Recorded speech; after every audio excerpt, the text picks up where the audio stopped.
that are within that age range.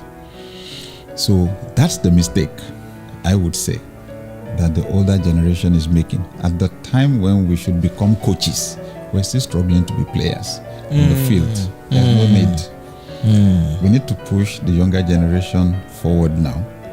Then the level of misunderstanding will be less. They would even help us to understand what's going on better than us still playing by the old rules, right? And then being surprised. The younger generation right now, okay, let me give an example. So I was teaching in church just a few years back, just before COVID, and I made this assertion. I was teaching on the ego. And I made this assertion that I'd been hearing for at least 30 years. The eagle is the highest flying bird in the world. The next day, the church member sent a text message to Pastor Nika and said, I know I don't have the right to correct Pastor Sam, okay? But he said something in church yesterday that the eagle is the highest flying bird in the world. That statement is not correct. In fact, when Pastor Nika told me, she told me gently, right? As she was saying it, I was on my phone checking on Google. The person was right. The eagle doesn't even come within the first 10.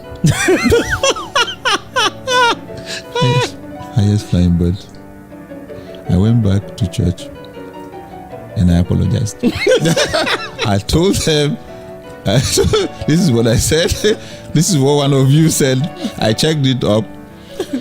So that's why we need to allow younger people into leadership, honestly, because we don't realize you say something now that you said before and nobody would even bother, they will swallow it. They are checking on Google as you are saying it. And now they are seeing hypocrisy. That's why people are leaving the church. Again, because people are holding their ground. The leaders are holding their ground. What do you mean?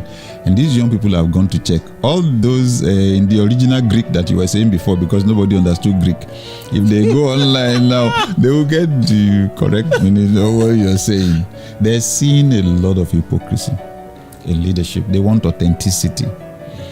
And this is just a call on all of us, honestly, to practice leadership with honesty.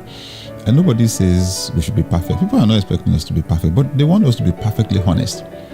When I owned up to that error on the ego, then I was getting text messages and emails, and people were saying, wow, thank you for doing that. I never thought a pastor could do that, to come back and admit that they were wrong. You could just easily have glossed over it, forgotten and moved on, and all that. Yeah. So people just want that authenticity, and they also want accountability. They don't want a scenario where we're raising funds in church.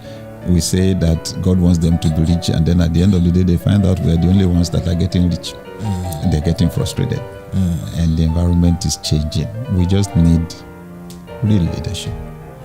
But by the way, what is the highest flying bird in the world? The Griffon vulture. It flies. Pilots have sighted it at 37,000 feet above sea level. Wow. The same level where commercial airliners fly. It's amazing. We share spiritual facts. It is all about understanding spiritual facts and sharing with others. Learning continues. We are learning to know, understand, and share with others. Please subscribe to our channel if you like our videos.